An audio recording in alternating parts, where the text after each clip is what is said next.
हमारे YouTube channel famous stories of the world में आपका स्वागत है। और आज इसमें एक ऐसी कहानी देखेंगे जिसने भारत के सारे नक्शे को बदल दिया और बंगाल से शुरू हुआ ये सिलसिला पूरे हिंदुस्तान को किस मोड़ पे ले आया। एक ऐसे युद्ध के उदय की कहानी जिसने हिंदुस्तान के नक्शे को ही बदल डाला, और ऐसा युद्ध था प्लासी का युद्ध। प्लासी का युद्ध। प्लासी युद्ध का डेट है 23 जून 1757। तो इस दिन प्लासी का युद्ध हुआ था।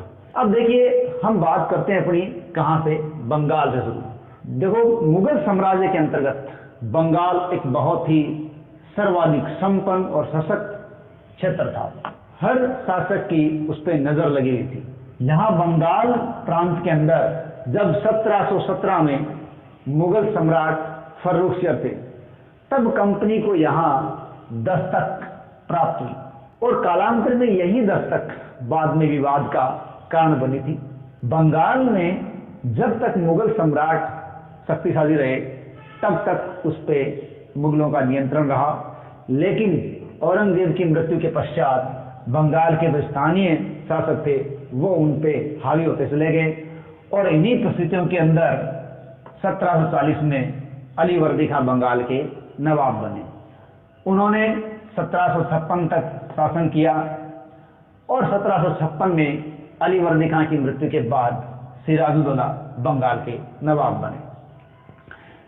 यहाँ इस प्लासी के उसके कारणों में देखें तो हमारे सामने कई कारण निकल कर आते हैं।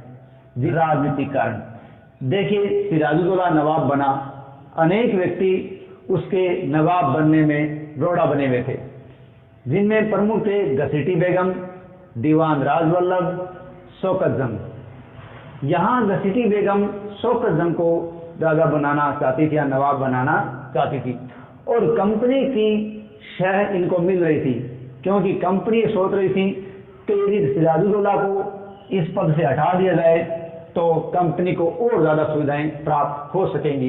इसलिए कंपनी भी इन लोगों को संरक्षण दे रही थी। ये कारण विवाद का बन गया था। दूसरा अपन कारण देखें, नवाब के प्रति अशिष्टता। देखिए, हमारे एक रिवाज या परंपरा रही है कि जब किसी का राज्याभिषेक होता है तो उसमें महत्वपूर्ण व्यक्तियों को बुलाया जाता है या वो आते हैं, नजराना या भेंट देते हैं। लेकिन जब नवाब सिराजुद्दौला सिंहासनारोहण हुए तो उनके सिंहासनारोहण के समय न तो कोई ब्रिटिश मुखिया उपस्थित हुआ और ना ही उन्होंने कोई भेंट या नजराना नवाब को भेजा। इस बात से नवाब काफी नाराज थे। उन्होंने सिंहासन प्राप्त करने के पश्चात अंग्रेजों की कासिम बाजार स्थित फैक्ट्री को देखने की इच्छा जताई, लेकिन अंग्रेजों ने इस फैक्ट्री को दिखाने से बिल्कुल मना कर दिया। तो ये नवाब के प्रति अंग्रेजों की अशिष्टता थी, जिसे विवाद गहरा गया। नेक्स्ट हम बात करते हैं व्यापारिक झगड़ा। जैसे हमने ऊपर बात की थी दस्तक, यहाँ हम दस्तक को थोड़ा विस्तारित रूप में देखेंगे। दस्तक, सबसे मूल बात करते हैं, दस्तक क्या थी और किसने दी। मुगल शासक फर्रुखसियर ने 1717 में कंपनी को दस्तक प्रदान की। दस्तक क्या थी? दस्तक एक फ्री पास था, शुल्क मुक्ति पत्र था। यानी मुगल शासक फर्रुखसियर ने कंपनी को ये इजाजत दी थी कि वो बंगाल के अंदर आयात निर्यात बिना किसी शुल्क को चुकाए कर सकते हैं, व्यापार कर सकते हैं। लेकिन ये इजाजत फर्रुखसियर ने केवल कंपनी को दी थी। लेकिन कंपनी के व्यापारी जो अपना अपना निजी व्यापार करते थे, उन्होंने भी इस फ्री पास या दस्तक का उपयोग करना शुरू कर दिया और साथ ही साथ उन्होंने जाली तरीके से इन पास को भारतीय व्यापारियों को भी बेचना प्रारंभ कर दिया। इन सब का नतीजा ये हुआ कि फ्री पास के कारण बंगाल का राजस्व लगातार घटता गया और बंगाल की माली हालत खराब होने लगी और नवाब ये ज्यादा समय तक सहन नहीं कर सकता था। उसने इसका दुरुपयोग रोकने के लिए प्रयास किया और कंपनी के साथ उसका विवाद हो गया। नेक्स्ट, किलेबंदी करना और आज्ञा पालन न करना। यहाँ फ्रांसीसी और अंग्रेज दोनों कंपनियां थी और दोनों के अंदर कुछ न कुछ विवाद अक्सर चलता रहता था। दोनों आपस में विवाद के कारण एक दूसरे से सुरक्षा चाहते थे। इसी क्रम में फ्रांसीसी चंद्रनगर की किलेबंदी कर रहे थे और अंग्रेज कलकत्ता की। नवाब को यह मालूम हुआ तो उन्होंने किलेबंदी नहीं करने की आज्ञा दी। फ्रांसीसियों ने इसका पालन किया और उन्होंने चंद्रनगर की किलेबंदी करना रोक दिया, लेकिन अंग्रेजों ने इसे स्वीकार नहीं किया और उन्होंने किलेबंदी जारी रखी। हालांकि नवाब ने उनको लिखा कि तुम व्यापारी हो और यहाँ तुम्हें किलेबंदी करने की आवश्यकता नहीं है, यहाँ तुम मेरी संरक्षण में हो, आपको भय नहीं होना चाहिए। ये कहकर उन्होंने अंग्रेजों को किलेबंदी करने से रोका, लेकिन वो नहीं रुके और विवाद बढ़ गया। नेक्स्ट है नवाब के शत्रुओं को शरण देना। अंग्रेज कंपनी है वो नवाब के जो शत्रु थे उनकी शरणगाह बनी हुई थी। इन्हीं में दीवान राजवल्लभ, उसका पुत्र कृष्ण वल्लभ, ये अंग्रेजों की शरण में थे। नवाब ने उनको अंग्रेजों से मांगा, लेकिन अंग्रेजों ने उन देने से इनकार कर दिया और विवाद गहरा गया। इसी स्थिति के अंदर इनके बीच विवाद जब गहरा गया तो कुछ घटनाएं हुई। युद्ध एक जरूरी सा लगने लगा और अचानक बिना कुछ पूर्व तैयारी के जोशीले नवाब सिराजुद्दौला ने 4 जून 1756 को अंग्रेजों की कासिम बाजार स्थित फैक्ट्री पर कब्जा कर लिया और वहां से अंग्रेज अधिकारियों को बंदी बनाया। कई अंग्रेजों को उन्होंने भगा दिया तो वो लोग भाग गए। यहां से वो 15 जून 1756 को फोर्ट विलियम कलकत्ता की ओर बढ़ चले। यहां से भी गवर्नर डेक अंग्रेज, इनको अपनी मौत का भय लगा और वो भी यहां से भाग छूटे और फुल्टा टापू पर पहुंच गए। फुल्टा टापू है वो समुद्र तट के निकट था, इसलिए वो एक शरण के लिए अच्छी जगह था। साथ ही साथ यहाँ से अंग्रेजों को मद्रास से सहायता मिलने की पूरी आस थी, क्यों कि मद्रास यहाँ से निकट था और अंग्रेजों की एक टुकड़ी वहाँ पहले से मौजूद थी। यहाँ से मद्रास से इनको पूरी आशा थी। यही एक घटना हमें देखनी पड़ती है और वो घटना है ब्लैक होल ट्रेजेडी। ठीक है, ब्लैक होल ट्रेजेडी ये एक बड़ी विवादित घटना है, क्योंकि ब्लैक होल ट्रेजेडी का हमारा भारतीय इतिहासकार कोई उल्लेख नहीं करता। इस घटना का उल्लेख हमें एक अंग्रेज शख्स J.Z. होलवेल के द्वारा ब्रिटिश सरकार को लिखे गए पत्र से पता चलता है। इस पत्र के तहत J.Z. होलवेल ने लिखा कि नवाब ने एक 18 फुट लंबी 14 फुट 10 इंच चौड़ी एक कोठरी के अंदर 146 अंग्रेजों को बंद कर दिया।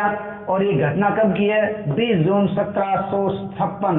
20 जून 1756 को 146 अंग्रेजों को बंद कर दिया इस कोठरी में। और अगली सुबह जब खोला तो उसके अंदर मात्र 23 व्यक्ति जीवित बचे। उनमें बचने वालों में एक शख्स थे J.Z. होलवेल, और उन्होंने इस घटना को लिखकर ब्रिटिश सरकार को भेजा था। तो इस घटना का जिक्र हमारे किसी भारतीय इतिहासकार के द्वारा नहीं मिलता और ये कुछ अंग्रेजी इतिहासकारों द्वारा ही लिखी गई है। इसलिए माना गया कि ये कपोल कल्पित रचना थी, ये एक रचा बसा काम था। हालांकि शायद ऐसी कोई घटना नहीं हुई थी। और इस घटना को रचने का उद्देश्य ही था कि भारत के अंदर विभिन्न जगह पर जो अंग्रेज हैं उनके क्रोध को उभारा जा सके और वो यहाँ इनका साथ देने के लिए उपस्थित हो जाएं। इस घटना को शायद इसीलिए रचा गया होगा 20 जून 1756। यहाँ जब अंग्रेज हैं वो फुल्टा टापू पर आ गए तो उन्होंने ऐसे साठगांठ करनी शुरू कर दी कि नवाब के खिलाफ कौन कौन व्यक्ति हैं और उनके साथ उन्होंने साठगांठ करनी प्रारंभ कर दी ताकि अपने वर्चस्व वापस प्राप्त कर सके। उनको आदमी मिले मीर जाफर, जो कि नवाब का मीर बख्शी अर्थात सेनापति था, प्रधान सेनापति। अमीचंद, जो कि एक धनी व्यापारी था, मुखिया था। जगत सेठ राय दुर्लभ, जो बहुत बड़ा बैंकर या साहूकार था उस समय। सेनापति एक सादी खान था। राजा मानक चंद, इन सब लोगों की सहायता लेकर एडमिरल वॉटसन और रॉबर्ट क्लाइव ये चले। यानी इन लोगों को सहायता मिली है एडमिरल वॉटसन और रॉबर्ट क्लाइव को। और वो सेना, वो लोग जो पहले यहाँ फुल्टा टापू पर आ चुके थे भागकर, वो सारे अब बढ़ते हैं कलकत्ता की तरफ। और 2 जनवरी 1757 को कलकत्ता पर उनका नियंत्रण हो जाता है। इस प्रकार अब सिराजुद्दौला को 9 फरवरी 1757 को अलीनगर की संधि करनी पड़ती है।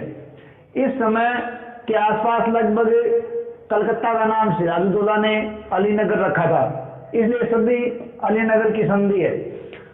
इस संधि के तहत बहुत से अधिकार अंग्रेजों को प्राप्त हो गए और इन अधिकारों के अंदर मुख्य अधिकार थे, उनको सिक्के ढालने का अधिकार मिल गया, किलेबंदी करने का अधिकार मिल गया, व्यापारिक सुविधाएं पहले से ज्यादा बढ़ गई, साथ ही साथ वो 3 लाख रुपए क्षतिपूर्ति भी देने का नवाब ने वादा किया और बदले में उन्होंने नवाब की सुरक्षा का दायित्व लिया।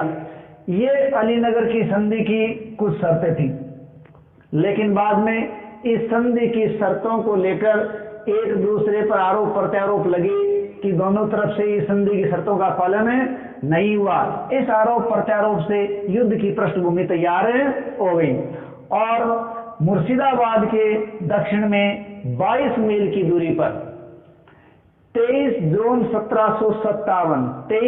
1757 को यहां नवाब की सेना जो लगभग 50,000 मानी गई है, कराई के पास 950 पैदल, 100 तोपसी, 50 नाविक, 2100 भारतीय सैनिक थे। ये सब युद्ध के साथ आते हैं और इनका मुख्य साथ देने वाले लोग हैं मीर जाफर और अमीचंद। अन्य सहयोगी भी धन के लालच में उनका साथ देते हैं, लेकिन अंग्रेजों द्वारा मीर जाफर को नवाब बनाने का लालच दिया जाता है और अमीचंद को 3 लाख रुपए देने का लालच दिया जाता है। साथ ही साथ अमीचंद को एक 30,000 रुपए पौंड का पत्र है वो दिया जाता है, जिस पर वॉटसन के जाली हस्ताक्षर थे। इन सब लालच को देकर अपनी तरफ मिलाया जाता है और युद्ध के मैदान में आ जाते हैं। लेकिन युद्ध के दौरान नवाब की तरफ से मात्र मीर मदान और मोहनलाल ही संघर्ष करते हैं, बाकी कोई संघर्ष नहीं करता। मीर जाफर, अमीचंद, राय दुर्लभ आदि अपनी सेना को लेकर मूक दर्शक बने खड़े रहते हैं और सिराजुद्दौला को हारना पड़ता है। इस प्रकार केवल 2 व्यक्ति मीर मदान और मोहनलाल, ये इस युद्ध के अंदर सिराजुद्दौला के मुख्य सहयोगी हैं। युद्ध से मीर सिराजुद्दौला भागते हैं लेकिन पकड़े जाते हैं और मीर जाफर के पुत्र मीरन द्वारा उनकी हत्या कर दी जाती है। इस प्रकार प्लासी का ये समापन होता है। इस युद्ध के परिणाम क्या रहे? देखिए, इस युद्ध के परिणाम बहुत ही महत्वपूर्ण रहे। बंगाल जो एक साधन संपन्न प्रांत था, वो इस युद्ध के बाद पूरी तरीके से अंग्रेजों के अधीन आ गया और ऐसा अधीन आ गया फिर वो उनके चंगुल से कभी नहीं निकल पाया। मीर जाफर अंग्रेजों की तरफ से एक कठपुतली शासक बन गया और जब तक अंग्रेज अपनी मांगे से मनवा सकते थे, जब तक ये मान सकता था, तब तक ये मना रहा। इसी के बाद कलकत्ता के अंदर अंग्रेजों ने अपनी टकसाल स्थापित कर ली और इसी टकसाल से अंग्रेजों का पहला सिक्का अगस्त 1857 में जारी हुआ। अंग्रेजों को मीर जाफर ने अनेक भेंट उपहार दी, उनके अधिकारियों को उपहार दिए, साथ ही साथ अंग्रेजों को 24 परगने जागीर के रूप में प्राप्त हो गए। इस युद्ध के बारे में मेलिसन ने कहा है कि यह युद्ध निर्णायक युद्ध था, लेकिन ये एक सैनिक झड़प से कुछ ज्यादा नहीं था। इसी युद्ध के बारे में इतिहासकार के.एम. पन्नीकर कहते हैं, प्लासी एक सौदा था। इस सौदे के अंदर नवाब को, बंगाल को, अंग्रेजों को मीर जाफर और उसके सहयोगियों द्वारा बेच दिया गया था। अब बात करते हैं थोड़ी सी प्लासी के नाम के बारे में। देखिए, प्लासी है वो प्लास नामक पौधे से नाम लिया गया है। इस क्षेत्र के अंदर प्लास नामक पौधा होता है, इसके फूल पीले पीले से होते हैं और जब सूर्य की प्रकाश उन पर पड़ता है तो वो एक आग की तरह दिखाई देता है वहां का दृश्य, इसलिए इसे जंगल की ज्वाला के नाम से भी जाना जाता है। इसका बॉटनिकल नेम ब्यूटिया मोनोस्पर्मा है और इसी से गुलाल बनाया जाता है। प्लासी है वो पश्चिम बंगाल के नदिया जिले का एक क्षेत्र है। इस प्रकार ये प्लासी का युद्ध भारतीय इतिहास में अपने आप में बहुत ही महत्वपूर्ण स्थान रखता है, जिस युद्ध के बाद अंग्रेज अपने आप को यहाँ स्थापित करने में कामयाब हो गए।